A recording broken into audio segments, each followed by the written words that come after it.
अस्सलाम वालेकुम व्यूवर, क्या हाल है? ठीक हो? तबीयत से ठीक है? उम्मीद करना था सारा ठीक हो। सो मैं मोहम्मद आबिद, उधर आबिद खान बलोच यूट्यूब चैनल सारे चैनल के नए सारे चैनल सब्सक्राइब कर गिनो, बेल आइकन दबा गिनो। भैया वो ठीक हो तो तबीयत ठीक हो तो उम्मीद करो मैं ठीक हो। सो वीडियो करना स्टार्ट। अस्सलाम वालेकुम मामू, क्या हाल है? ठीक हो? खुश हो? ठीक ठाक उस्ताद, क्या हाल है? ठीक हो? फिट हो? शुक्र अल्लाह पाक दा। मामू क्यों परेशान थे? बस यार यूट्यूब से लगा करा। भैया ठीक है? तबीयत ठीक है? अल्हम्दुलिल्लाह खुश है? ठीक ठाक। हाँ व्लॉग बनाया हम तो अपलोड करे लगा। या अल्हम्दुलिल्लाह ठीक ठाक है। या खुश है? मैं के वन्यू मामू को मिलूं। बड़ा मेहरबानी यार, तुसा आए हो सारे ग्रुप से। शुक्रिया हो गया, बड़ा मेहरबानी तुसा दा। अच्छा क्यों तुसा मेरे उस्ताद भी हो, ताबेदार है मैं तुसा दा। भैया वो मैं ठीक आखिदा रहम देखो यार, करे आ रूम ते करे आ तया क्या यार टाइम कड़े सु तो सु मजदूरी करें दे मुझे पर्दे से। भैया वो ठीक है? तबीयत ठीक है? ठीक ठाक है, फिट है। मामू कितना अरसा थी गई था? सऊदी अरब जो मेरे को 6 साल चलता करे। 6 साल है। मामू कैसे बढ़ाया है था कि कैसा चंगी बस अल्हम्दुलिल्लाह जेड़ा नसीब है मिलता करे, घर सही निजाम चलता करे। बाकी पर्दे से मजदूरी तो होगी है बदलते है। हां इन्हें तो नहीं बनता। 6 साल तेरे किवें गुजरे हैं? बस पता ही नहीं लगता जिंदगी दा, मजदूरी काम च लगे खड़े हैं तो पता नहीं लगता यार। बाकी है तो पर्दे से होका एक दिन भी होका हुंदा यार। इवें नहीं कि यार 6 साल की गुजरे, बड़े मुश्किल नाल गुजरदे। इथे ही रहंदा मेरा काम है अपना। हर से काम करना चौकीदारी है, मुलाजिम आ जाने। अच्छा सही है। इंदा सफाई से भाई एक दिन बैठा रहना नहीं। ये बिल्कुल आदमी ड्यूटी करना है, बिल्कुल साफ सुथरा ही रखना है। कितने घंटे ड्यूटी? ड्यूटी तकरीबन 12 घंटे थी है। वो भी जानी जिम्मेदारी है, देखना पड़ता है सारा। मामू आपने देखा बंदे क्या मैसेज ऐसे क्या एक्सेंट बिजरा ना तुझे किवें रोजगार किवें अच्छा है कहीं? रोजगार गाले के बिराज था मेहनत ना होती। इवे नहीं कि आसान है कम नहीं भाई, मेहनत करना पड़ता है था, टाइम देना पड़ता है। ठीक है आसादा हुने मिसाल गाले 24 घंटा ड्यूटी है था। इवे नहीं कि भाई बस इवे नहीं देखना पड़ता सारा कुछ। हुने भी बैठा कोई बाहरों बंदा होसी, मैं को देखना है, उनको गाल करना है। ठीक हो गया। बाकी जेड़े बंदे आवन नवे उन्हें को ये आखिर चाहता कि भाई मेहनत करो। मेहनत कर सब पैसा नहीं बनता है। मामू ये गाल आप दीवार दिरना दे पे तेरे छोटे बाल दे स्क्रीन बंदे जी ऐसा तो ढूंढने की देखे चंगा मैसेज दे उन्हें वो कई चीज चंगी मिले बीच की जिंदगी की क्या मुश्किलात कितना ये वो चीज क्या है?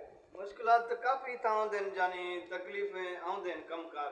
ठीक है रोटी खुद को पकाना पड़ता है। सीधी गल पहली मैं तो सुन ही दसा वाला सालन खुद पकेंदे बंदा, चाह खुद बने दे, कपड़े खुद धोने पौंदे ने, सारी गालें को टाइम देना पौंदा है।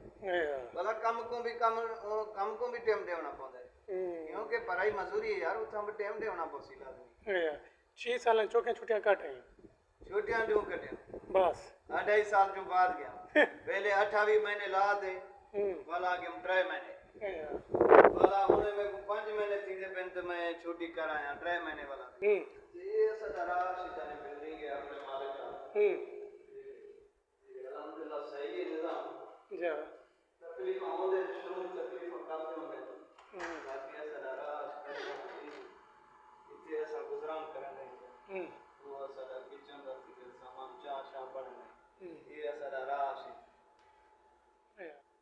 हिंदी हर से तेरे के नहीं में कहीं मारा नहीं। जी ये कम है सर यानी ये कम करेंगे साफ सुथरा ये रखना पड़ता है।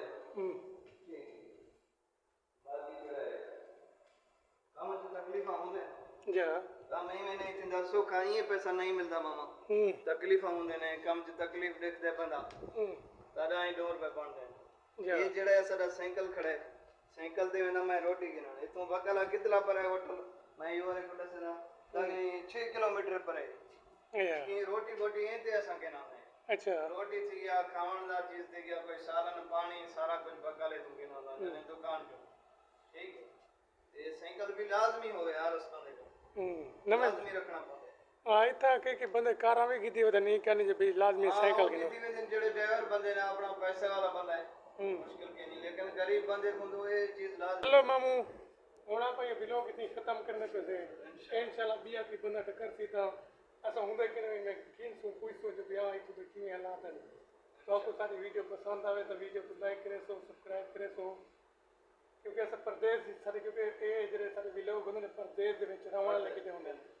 ठीक है कई बंदा नमा बंदा आंदे हुंदी जिंदगी किते असर दसेंदे से भी आओ सही लेकिन इवें ना हो बगैर पूछे कई बंदा तो मशवरा कराओ भाई किवें चलदा कई बंदा तो रोके भी सही ना हो सही रुके थे जरा सही बंदा होते जेरा बंदा तो रुके सी कनो बंदा सही कनो बिल्कुल बिल्कुल मामा बिल्कुल ये गल है हां बिल्कुल ये गल लाजमी क्योंकि इथु ते जरा ना मशवरा की मशहूरा की लोग इतना के भाई किवें काम चलदा करे किवें निजाम इतना बड़ा दिल रखो वडा बबर शेर बनदा दादा ही जो इंदो रियल बन सके इवें नहीं बनदा पैसा मामा इतना रोमड़ा खपना भी कोने ता कहीं आखना कहीं बुंदा बिल्कुल बर्दाश्त करना पड़े गाली बर्दाश्त करने पड़े कल्ले बात रोग ना है कहीं को अखाए ना जब ये तकलीफ है ये गल बिल्कुल ये गल ठीक है चैनल को सब्सक्राइब करें बेल आइकन दबाएं सारी वीडियो अच्छी लगे तो वीडियो को शेयर करें सो ताकि भी लोग ये चीज़ को देखते सारी वीडियो को ज़्यादा देखें ठीक है बड़ी बड़ी मेहरबानी अस्सलाम वालेकुम